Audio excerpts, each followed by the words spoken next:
Good morning, ladies and gentlemen, and welcome into the Week 13 edition of the NFL Recap Show here on the Sports Insanity Network YouTube channel. Mike and the Old Ops Guy with you. Old Ops Guy, good morning. How are you? Old and wet. Ugh. Uh, Had to take Summer out for a walk. Oh, she did not like it today. she didn't like the rain. Oh no, this puppy was very happy to get back in and under her blankets. I don't blame the pop. I mean, I don't think most people like the rain, but we're not here to talk weather. We're going to talk football. We're going to recap all the games outside of the Thursday games because we did that on Sunday Sideline Report. If you want to check that out, it's also here on the YouTube channel from Sunday morning. But let's start with the game last night. And whoever thought this was a good idea for a Monday Night Football game had no idea what they were thinking. The New England Patriots beat the New York Giants by a score of 33-15. Drake May 24-31, 282 and two touchdowns. Hunter Henry led in receptions, 4 catches, 73 yards.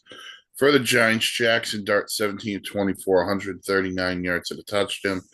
Devin Singletary added 60 rushing yards and a touchdown. And the one touchdown pass was to Darius Slayton. As the Patriots go, they are now 11-2, while the Giants are 2-11. You can't get more rock bottom than the Giants, and there's one play that sums up their entire season. The Younghoe Koo missing the ball on the field goal summed up the entire season of the New You, York Giants. you can't make this stuff up, you know.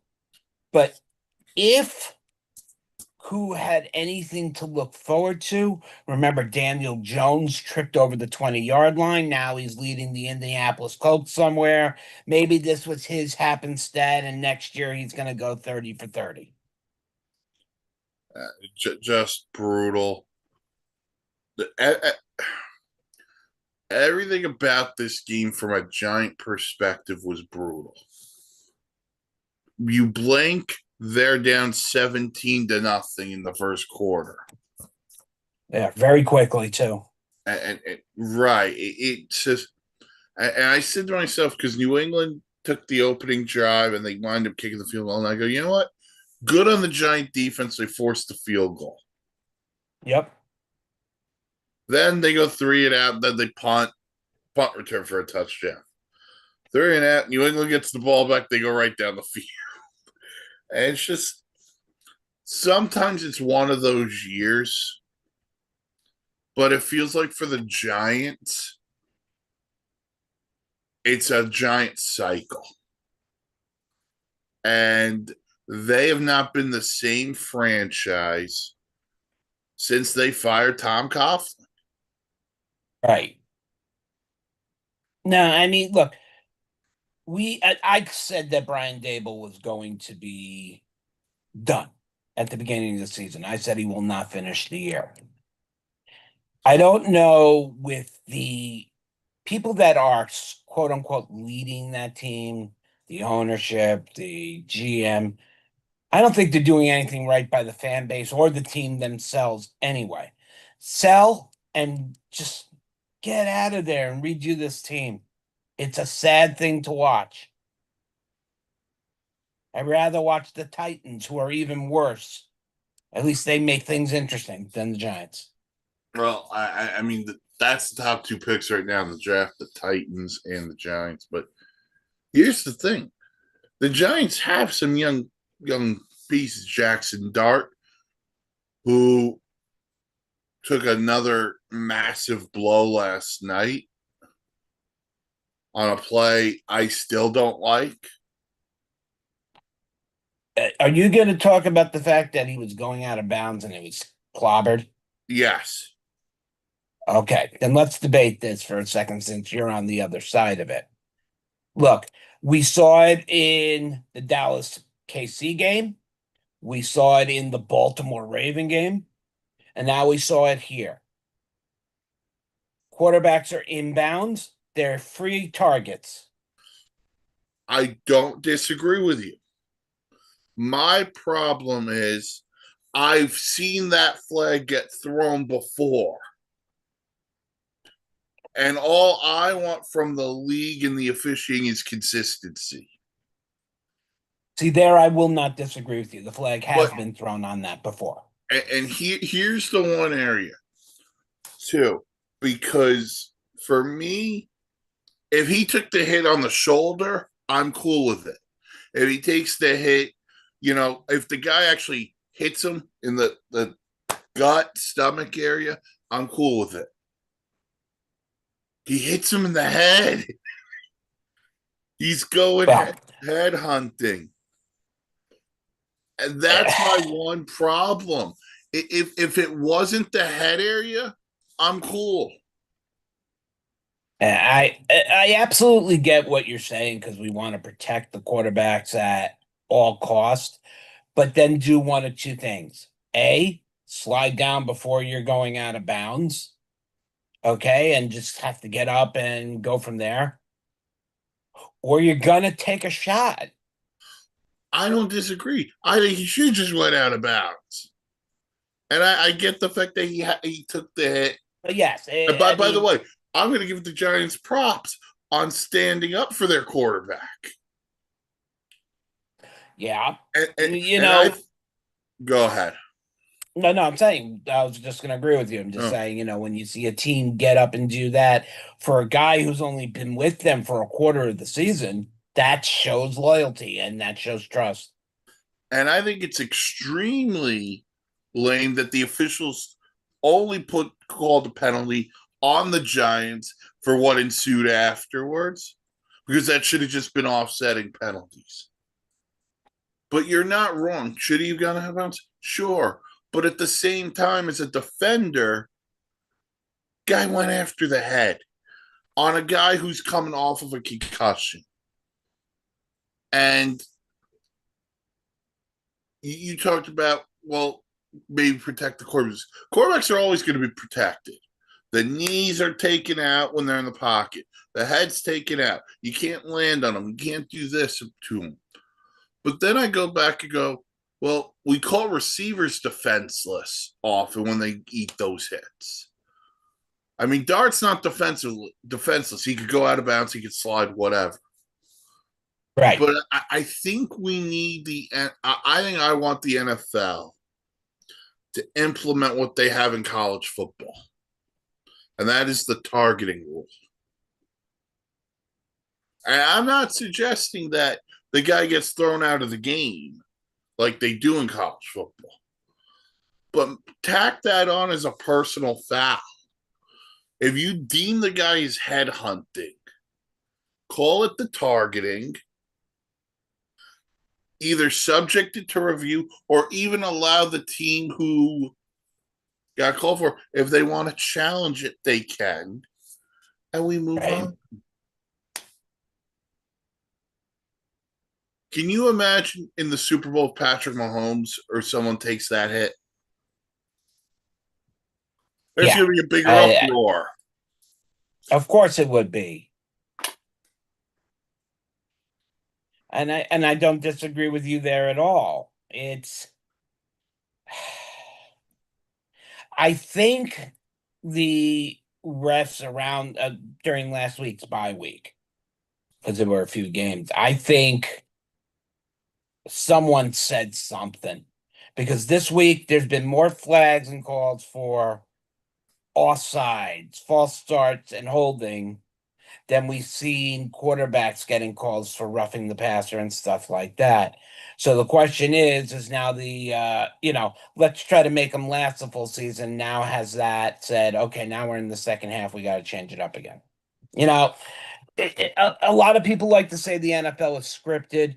I like you to prove it to me because no way you're going to script a team losing four Super Bowls in a row. So, But by the way, we've spent this whole time on the Giants. I do want yeah, to give the Patriots their love. They're 11-2, and right now they're the number one seed in the AFC. yeah, I mean, Mike Vrabel's done a hell of a job. Drake coach of the May year, in is my opinion. it's him or it's Ben Johnson. It's one of those two. Um, Drake Mays looked really good. They got him some weapons here, and that defense is flying right now. Yep. And if you look at Drake May yet again, 24-31, two touchdowns, no interceptions. He is playing error-free football. The question will become, can he do it in the playoffs?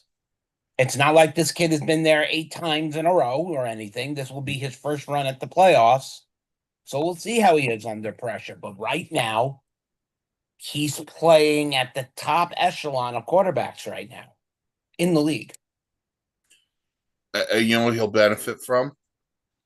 Having home field advantage. Oh, yeah. Uh, so next week, both teams are on the bye week. Both the Patriots and the Gigantes are Mm. on the bye week. Giants are headed down to the Caribbean again. I understand. They're taking the boat photo, recreating the boat Yeah, photo. they're taking another boat photo. Yeah, they figure it might reverse the curse. So in week 15, though, the Giants will host the Washington Commanders, and the Patriots will host the Bills in what will be a massive game. I'm sure it's. I mean that if that's not your Sunday night game, I'm sure that will be your first flex of the season. Right now, that is not listed as their Sunday night game. Okay, The so Sunday night we'll game, see. as of right now, the Week 15 Sunday night game is really, really not that great. Cowboys Vikings. You can move that game. Especially It, since, the you can move that game to 4 o'clock. speaking of the Vikings, they got dismantled on Sunday afternoon. I was being 26. generous. I'm trying to be nice. It's the holiday season. 26 Okay. to nothing against the Seattle Seahawks. Sam Darnold was 14 and 26 for 128 yards, no touchdowns. But Max Brosmer, 19 of 30, 126 yards, and 4 picks. The Seahawks scored 2 touchdowns. One was a pick six by Ernest Jones, and one was a 17-yard run for Zach Charbonnet. So the Vikings, we talked a little bit Sunday if we felt the Vikings made a mistake letting Sam Darnold walk. I think Yeah. Sam Darnold was laughing all the way. The guy only had to throw 25 passes, didn't really have to throw to the end zone as they had control of this game from the get-go for with that defense. And then Charbonnet and Walker each putting up 50 yards for the day, and then Charbonnet gets his first touchdown in the season. You didn't have to overuse Jackson Smith and Jigba, Cooper Kupp. They all get a little bit of a rest. It just shows you either how good the Seattle team is, but not this week. That Minnesota team was so poor. It was so poor they could not go to afford the soup kitchen. That's how bad it was. I tell you. And then I believe Mike, you and I texted you. Did when the kid was flipped in the air and he threw it right to whoever to run it all the way back. Ernest Jones, Uh, you did. And I yeah, was watching that play on the red zone. I had the picture going. And I thought at first the defender had knocked the ball up in the air. That was my first thought. And then I go full screen to the red zone to watch the replay. And I see, no, he just flips the ball. I'm going, dude, yeah. what are you doing? Take the sack. Oh, and he flips it up in the air. Uh, it was bad for the Vikings. Um, and there's two people I just feel really bad for right now. One of them, Justin Jefferson. Justin Jefferson is, in my opinion, the best receiver of football. Although Jamar Chase is right there with him. Yeah, I was about to say you can't, but there's a couple others I'd rank up there. Oh, I mean, it's a great argument. But these guys all have quarterbacks. Justin Jefferson right now is working with nothing. Well, you can tell he's frustrated, and so is Addison as well, Well, because a year ago they had a guy who was throwing to them deep, 40-yard deep passes that were on a dime. Now you need the size of the earth to get within the targeting range for this guy. and to all of those people who want him traded, Spotrac had a tweet yesterday. Okay, here it is. For those getting this is the Spotrac tweet. For those getting crazy right now, trading Justin Jefferson next spring would mean a $46.5 million of dead cap for the Vikings. No way that happens. Maybe there's a draft package that makes that pill swallowable, but most likely not. So the Vikings ain't moving on him. No. The Vikings need to stay far away from this guy right now. And I'm sorry. If McCarthy does not at least give you, what do you got, about 5 games left? Give you 2 wins out of the next 5 games. I think it's time to say reevaluate. Yeah, because even the defense, like the defense gave up one touchdown in this game. Right. You And know, that was to Charbonnet. and that was late in the game. So they're making Seattle settle for field goals. So the defense could still play at a high level. It is playing at a high level. The offense just isn't moving the ball. And a big part of that is McCarthy. And I think right now you have to look at the veteran market. What this offseason? What's it going to be? Could you potentially bring back Kirk Cousins if you want? Could you potentially bring in Deshaun Watson? And I know that's a tough name for some people, but at the same time, he's going to be I'm sure he'll be talked about, but available. And then the third guy would be Kyler Murray. And I don't know if you're going to want that guy. see, the thing about Kyler Murray is his first year, he looked so good because he had a team to throw to. Since the departures of DeAndre Hopkins, who's now, on the way out, Christian Kirk, who hasn't really amounted to much of anything where he's been, there hasn't been much of anything. Yes, they went out and got a Marvin Harrison Jr., but they weren't even on sync much of last year. You have to think Arizona has to be ready to move on. But the question is, where is Kyler going to be willing to go? I mean, we've thrown out everything from the Las Vegas Raiders to the New York Jets. So I mean, Well, he's gonna because he's not a big guy and he doesn't have the big arm. He needs one of three things. He needs a dome. He needs a warm climate because he's always played in warm climates. And he needs to have guys around him because I don't think Kyler's going to make everyone better. Right. And that's why I think Minnesota could be a fit, but I'm not sure they're willing to pay big on that one. So, by the way, Seattle right now, I still think they're the second best team right now in the NFC. I think it's them and the Rams. And obviously, Yeah. The Seahawks, that offense is cooking. yeah, Seahawks are going to go to Atlanta next week, while the Vikings will host the Commanders. Speaking of the Rams, biggest upset of the day was the Panthers beating the Rams 31-28. This was also probably the game of the day. This was a great game. Great. It's a great football game. Saw a lot of it on Red Zone. But hats Bryce, off to Bryce Young. Had a great day. 15 to 20, 206, 3 touchdowns.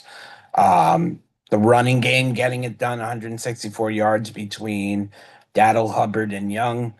The receivers, he had 8 different receivers. You know, this Carolina team, I mean, it might not look like much, but it's building towards something you could see the improvement. from last year. Absolutely. And here's the thing: you don't want to play them at home.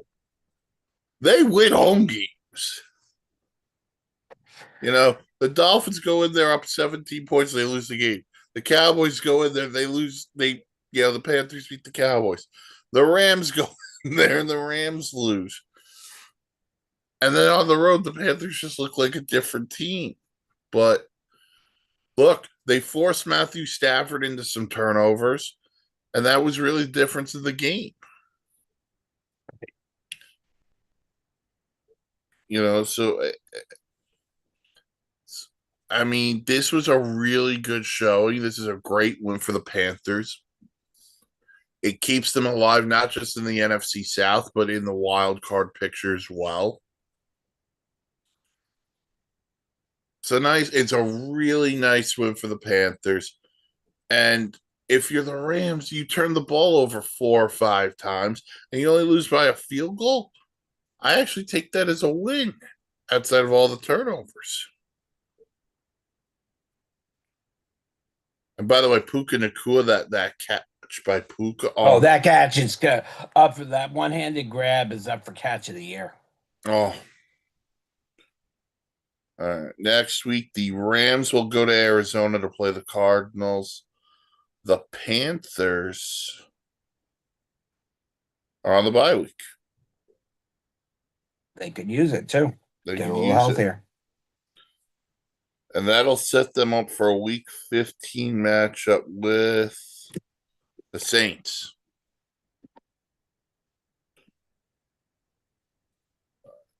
So the Saints were not marching in. No. And so, man. Speaking of the Bucks, they beat the Cardinals by a score of 20-17. They go to 7-5 on year. The Cardinals go to 3-9. Baker 18-28, $194 and a touchdown.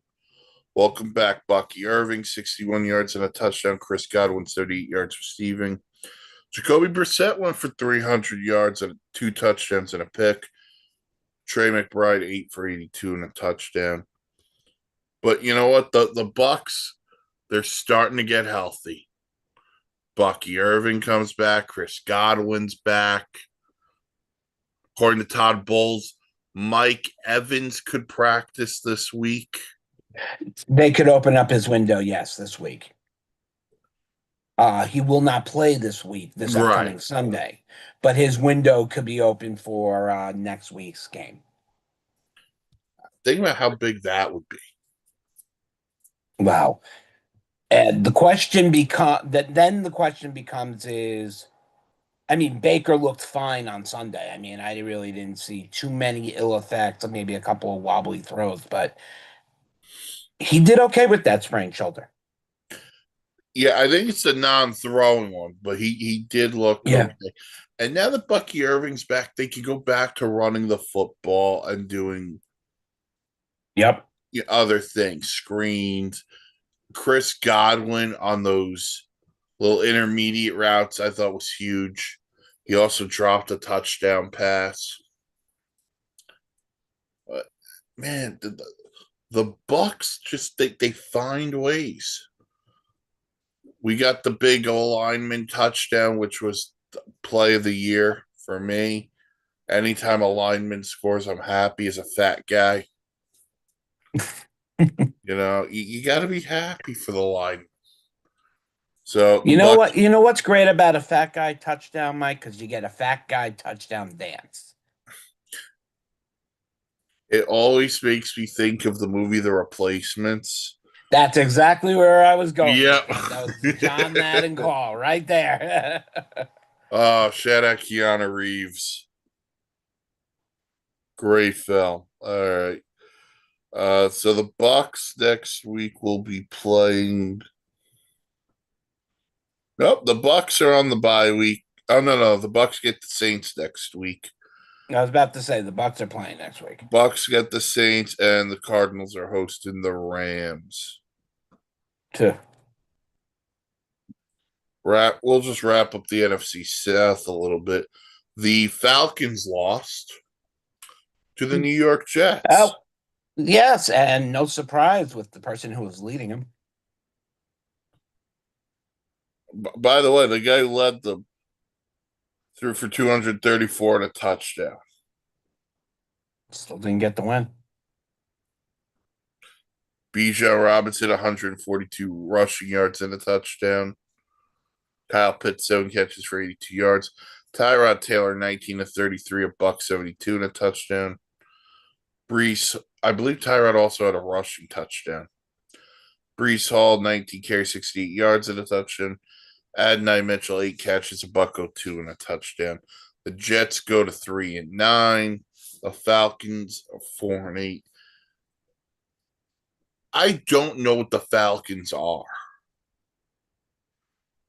because they feel like this giant enigma.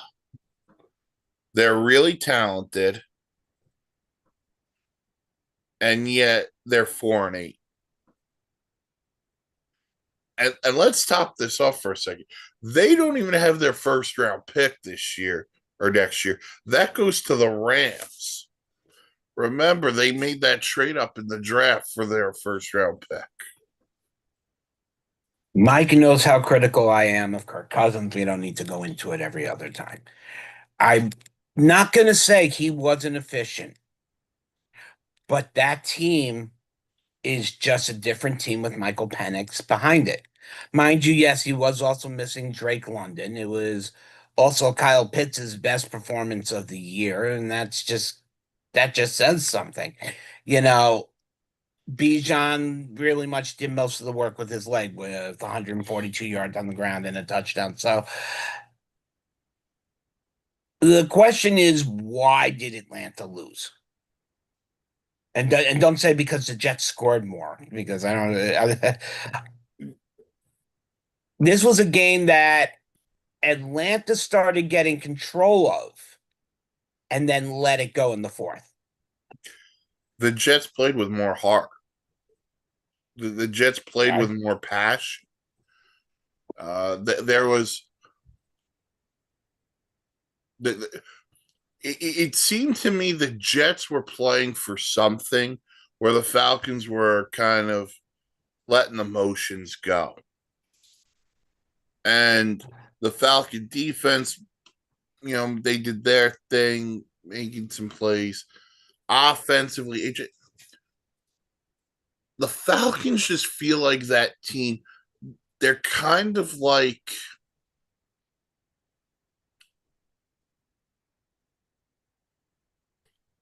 I'm trying. The Falcons, I think, rely way more on their talent and skill than they do playing as a team.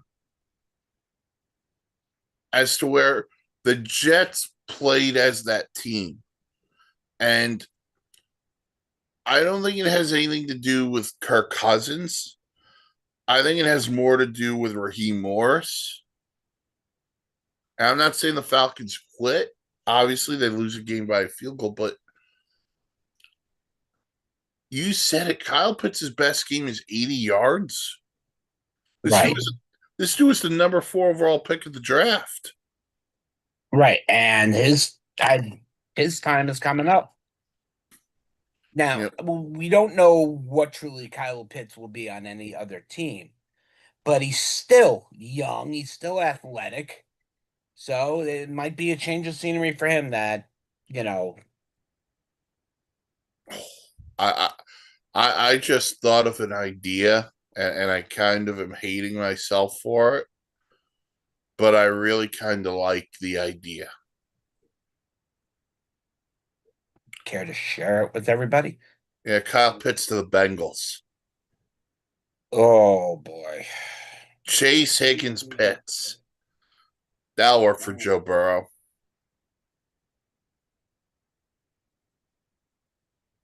Be good over the center target for him. I mean, there's going to be other spots too.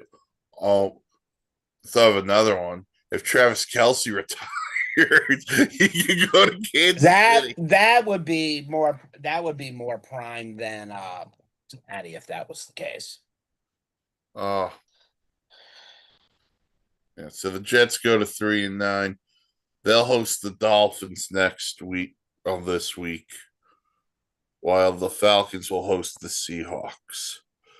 Speaking of those Dolphins, Keep their playoff hopes alive. they're still in the hunt, baby. They've made the hunt graphic and they ain't leaving. They won their third straight 21-17 over the Saints. Tua 12 of 23, 157 yards and a pick. Devon Achane, or as Mark calls him, Don Amici, 134 rushing yards and a touchdown. And welcome back to the lineup, Darren Waller, 2 catches, 47 yards. For the Saints, Tyler Shuck, 26 of 38, 239 yards, touchdowns, and a pick. And Devon Vele, 8 catches, 93 yards, and a touchdown. I will say this. You know, Go ahead. No, you go ahead. All right. 2 things. Love the fact that it's 3 in a row for the Fins. Love it. Can't settle for field goals. And the quarterback's got to be a lot better. Tua is not good in this one. And the most important thing is they almost blew a 16-0 lead to the New Orleans friggin' Saints. They haven't been relevant since Drew Brees retired. Tyler You're lucky sucked. the defense saved your ass, Mike McDaniel. Tyler sucked. Now I know that's not his real name, but he's got potential. He looked good. He's got potential, but not with what's around him. I mean, with the outside looking in, it's just really Chris Olave who's really there was no the only Kamara facet game, there. so. Right, Kamara was out. Mike pointed out Vele had 8 receptions, which is always good to see more production out of other players. But this is a Saints team that just needs to just quietly go into the good night, secure their spot in the top 10, and go get what they desperately need.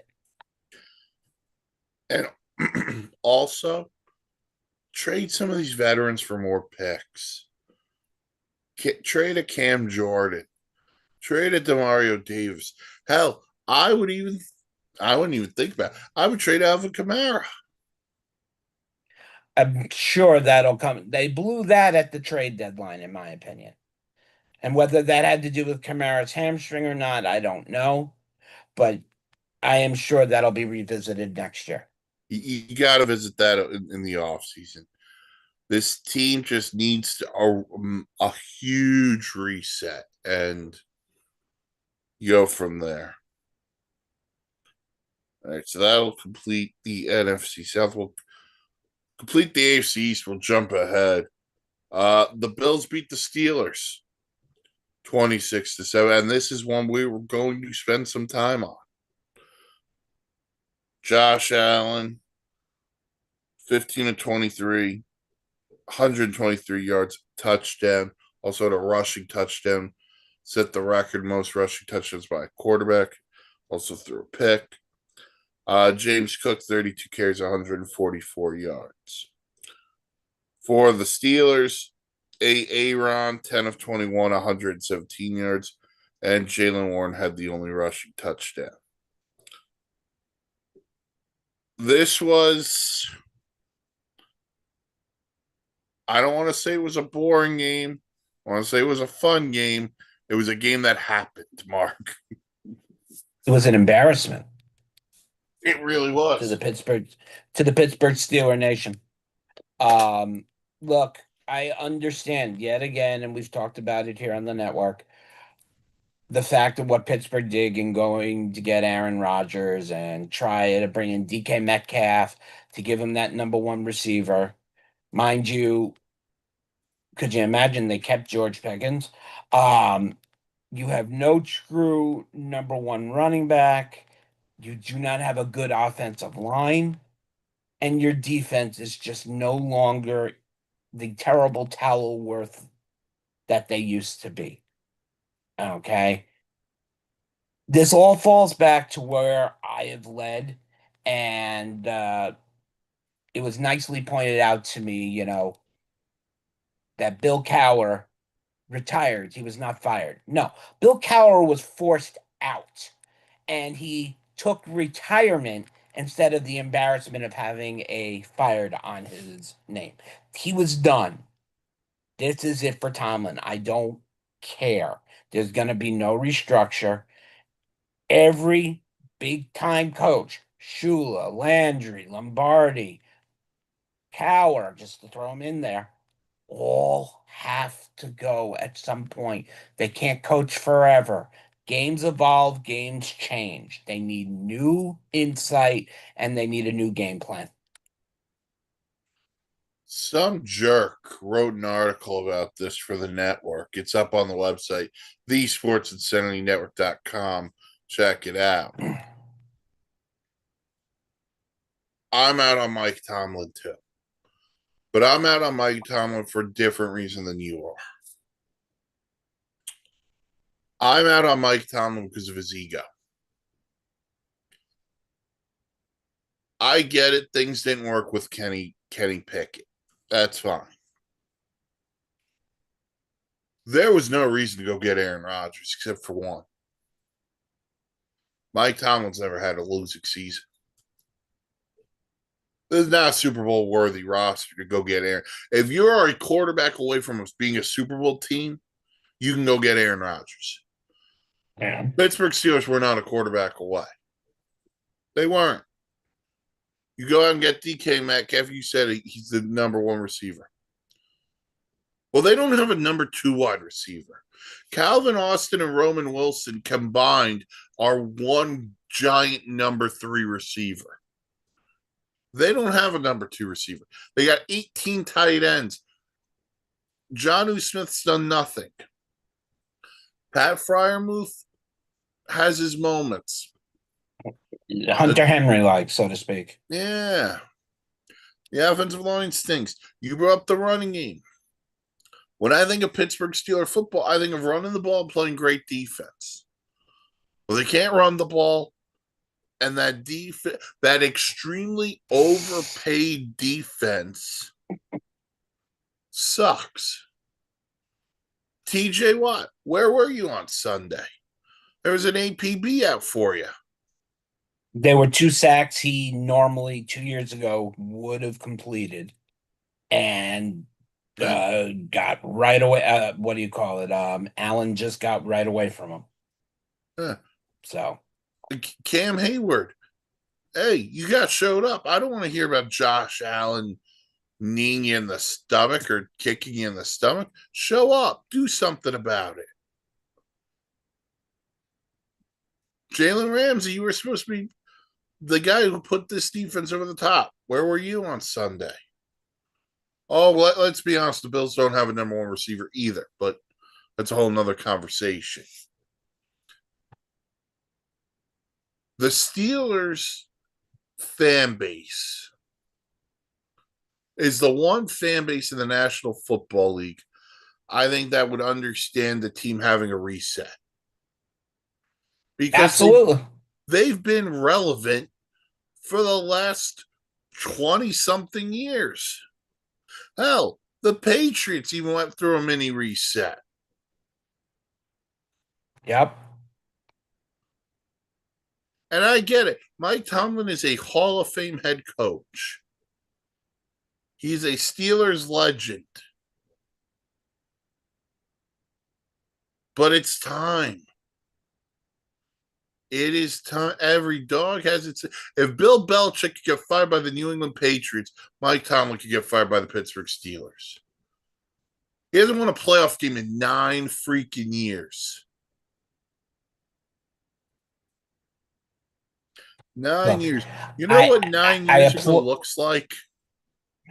I applaud Mike Tomlin for what he's done for the game, for the way his coaching style is, and for his consecutive streak, that in and of itself. Time to go, Mike. And by the way, he's gonna find if he wants another gig, he'd get it in 5 seconds. Yep. You don't think the Giants would love to have Mike Tomlin in their as their head coach next year?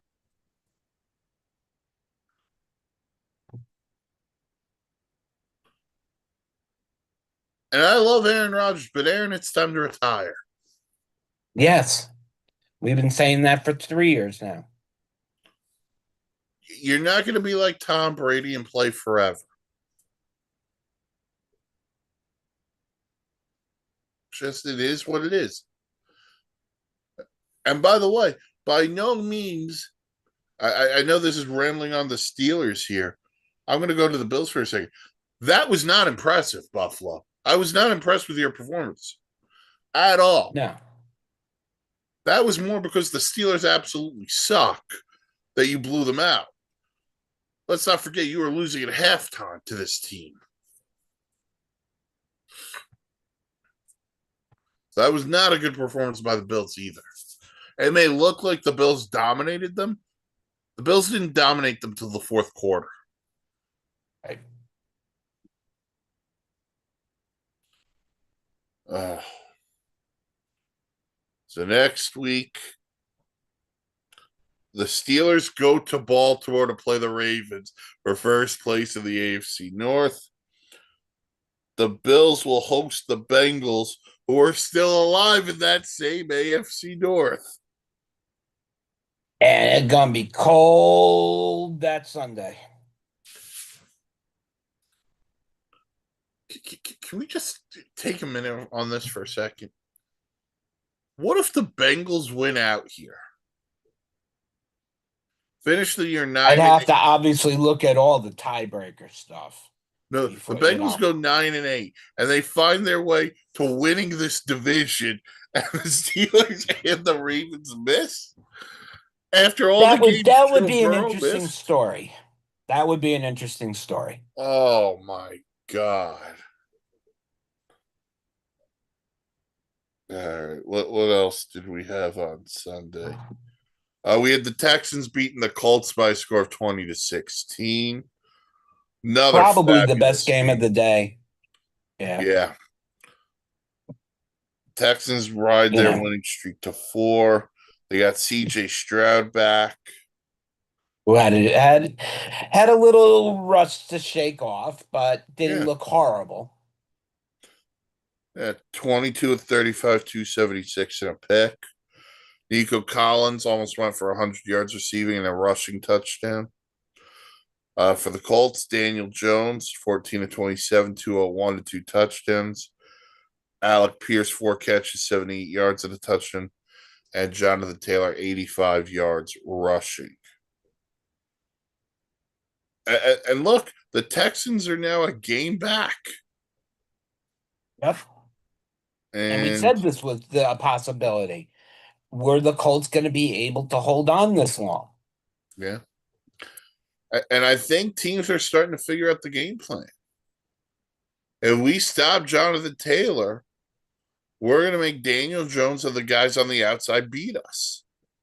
Yep. And right now, they're not beating them. Well, right. And the last few weeks, Jonathan Taylor has been stopped. So, And by the way, this Texan defense well, is it's so just that good. freaking good. It is playing so well. All right. So next week, the Colts will play the Jags for first place. Get into the Jags in a minute. And the Texans will play the Chiefs on Sunday Night Football. That's going to be a good game. That might be an elimination game for the Chiefs. Could be. After the Iwo Jima style loss to the Cowboys. Still can't believe that OPI call worthy. That wasn't the only bad call of that game. There Oh, were a no. I few. know. No. Look, diehard Dallas fan wearing all the gear right here. Even I know that was not pass interference on Worthy. Dallas was gifted that one. Here's the play that made the change for me. And it wasn't George Pickens. It was the fact CeeDee Lamb was relevant and that Trent McDuffie could not keep up with him, and they did not know what to do with McDuffie, whether they moved him to Pickens. Lamb was open. If they moved him back to Lamb, Pickens was open. This two-headed serpent, and I'm going to make this quick because we don't want to talk too much about going into next week, will face off against the third hardest game they've had in their schedule. And this is Guadalcanal for them, and this is the Detroit Lions. There'll be an article out on this in the upcoming days before the game. No, Amon-Ra St. Brown. He will not play. He's listed as questionable, but they already have said, considering the short turnaround, he will not play. And that is a big help for a very important person, and that's Trayvon Diggs, who will come back and most likely be covering Jameson Williams. Moving on from that. Sorry, Mike. No, all good. Also, no Terrion Arnold. He's undergone shoulder surgery. Yep. And also, we haven't gotten to them yet, but Matt Herbert. Justin Herbert had surgery on his non-throwing hand. He will be active for this upcoming game. That's what they're saying. We'll wait for the week. We'll get into that in a minute. Yeah. The Jags beat the Titans 25-3. Proud of the Was Titans. anybody surprised here? But by the way, if the Titans were winning this game 3-0. Yes. Trevor Lawrence, 16-27, 229 yards, 2 touchdowns. Probably his best game of the year. Jacoby Myers. I'd say considering who it was against, I don't know if you can. Yeah, it's true. Jacoby Myers, 6 catches, 90 yards, and a touchdown. And the Cam Ward was 24-38 for 141 yards. The Titans, they're going to pick it. I kind of wonder about the Titans here. Picking at the top of the draft, if they're going to be open for business at number 1 because of the fact they just drafted Cam Ward. Right. You're going to get Will Levis back, so you're going to have 2 quarterbacks. Right. So are you going to be open to moving down? Maybe get another receiver or even they need offensive line. Right. He is the most sacked quarterback in football, averaging 7 sacks a game. But my point is this, like, are you really going to take an offensive lineman at 1 or are you going to move down? And no, you're not going to take an offensive lineman at 1. You take the opportunity to pick up maybe a second, maybe a third and a fourth here, and you drop 4 or 5 spots because those first 4 spots is quarterback. Those are going to be the first 4 spots, in my opinion. So we'll see what happens there. Again, Jags play the Colts this week. The Titans, game of the year. Titans Browns. The Browns are going to win this game. And as my FanDuel picks of the week, I am taking the Browns defense on my FanDuel Sunday report. I am telling you right now, I am taking the Browns defense. This isn't a secret. Speaking of the Browns, they lost 26-8 to the 49ers. Brock Purdy threw for 168 yards and a touchdown. McCaffrey had a rushing touchdown. My guy George Kittle 4 for 67. Shedeur 16-25, a buck 49 and a touchdown. Again, nothing wrong with those numbers. No, For a rookie quarterback, he's not throwing interceptions, and that's the big, to me, that's the key. He's not throwing 4 picks a game here. look, he's getting his opportunity. I think people need to calm down a little bit on the talent he's working with. It's not like he's working with greatness Right. here. And it is what it is. But I think another guy who I kind of wonder about when it comes to his job security is Kevin Stefanski.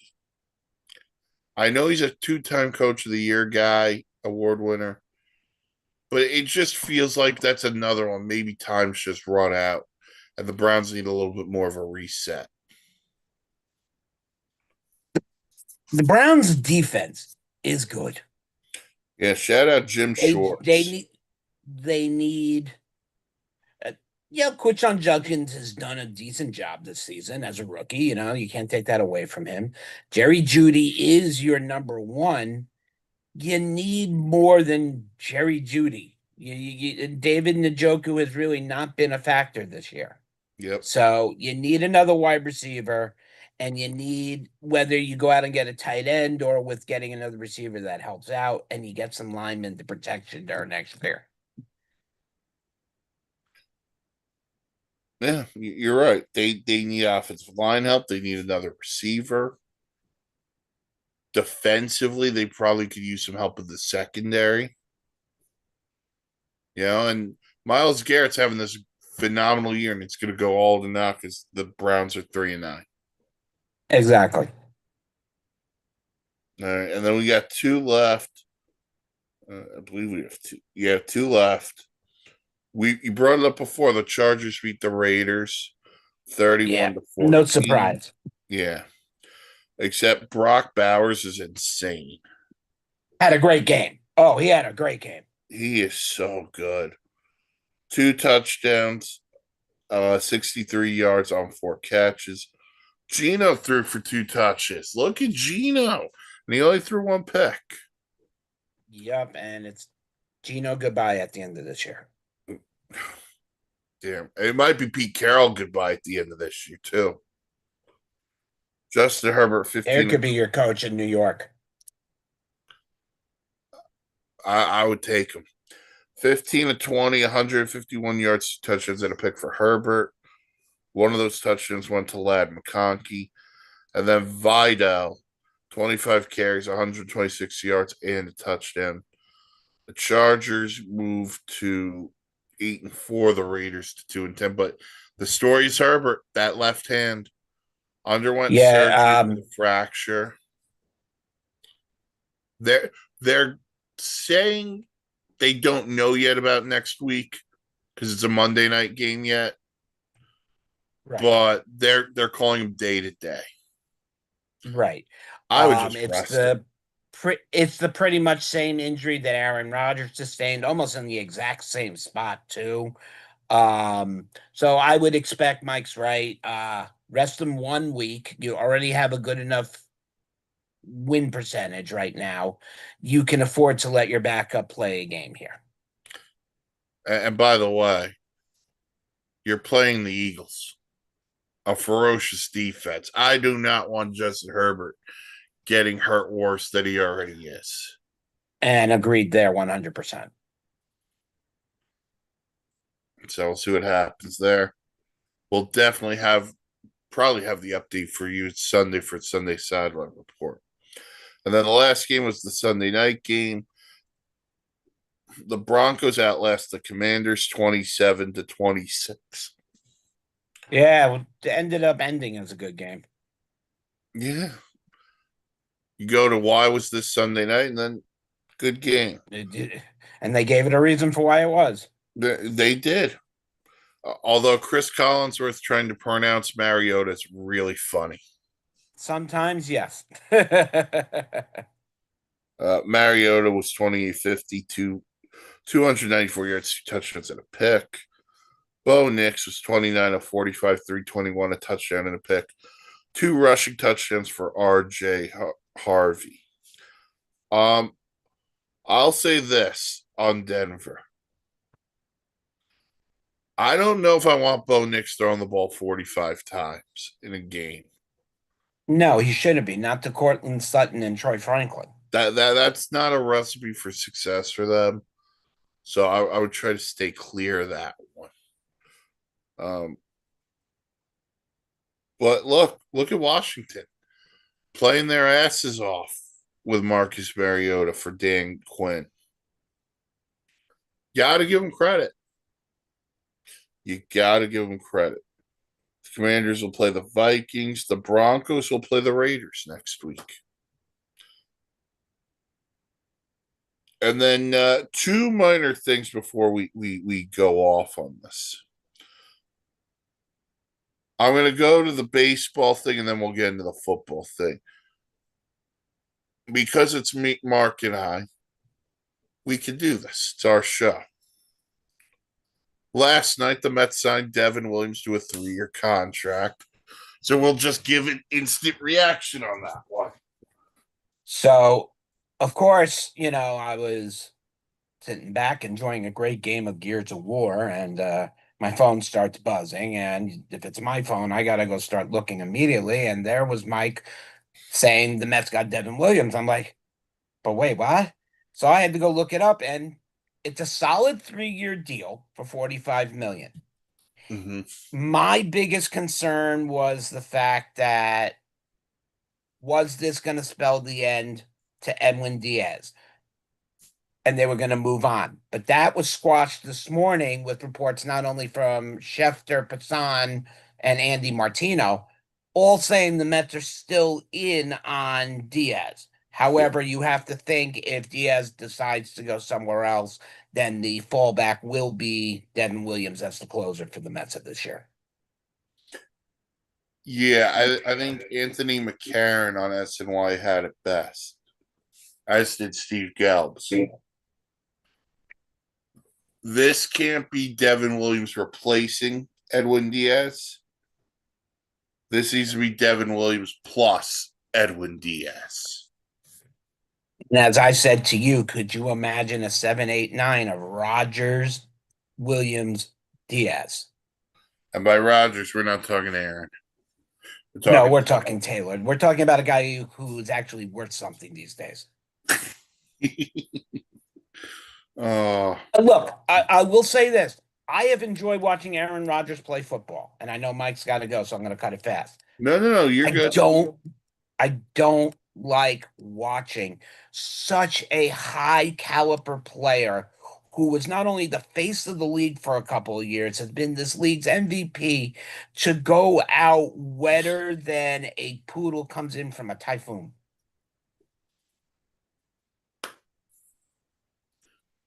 Oh boy.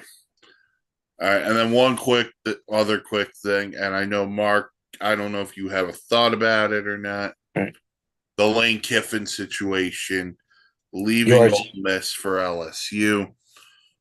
I know there have been people who complain about the college football calendar based on the portal and other crap. I don't care. I think Lane Kiffin is. I think this was a scummy move. Your team is going to go to the college football playoff, and you're leaving them because you think LSU's a better job. I'm sorry. Both teams play in the same conference. in the same division, in the same conference. And you're leaving those kids out high and dry because you want to make more money. Well, what the hell, Lane Kiffin, have you done to make more money? You've left every job, USC, Tennessee, the Raiders. You're leaving these places high and dry. You finally find a good spot for you in Oxford, Mississippi, and you're gonna leave right before the college football playoff because LSU. And you know what? Good on Ole Miss on saying no. We don't want you to coach in the college football playoff. Good for Ole Miss.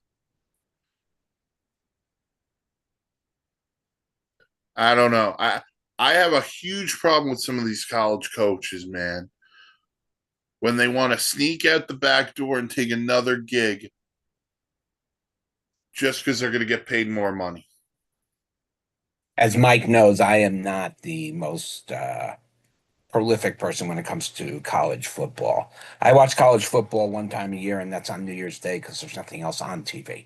So for me, watching college football is just the enjoyment of watching the bowl games. On the fact that if you think I've been under a rock, I do know who Lane Kiffin is. I don't disagree with what Mike's saying, leaving a team high and dry. I mean, if this was the first time, I mean, maybe you don't mention it, but Mike pointed out a very good fact that it's multiple teams. And I kind of understand where he's coming from on this. Yeah. So anyway, that'll do it for this edition NFL recap show. Check us back out. We'll be back Sunday morning for Sunday sideline report.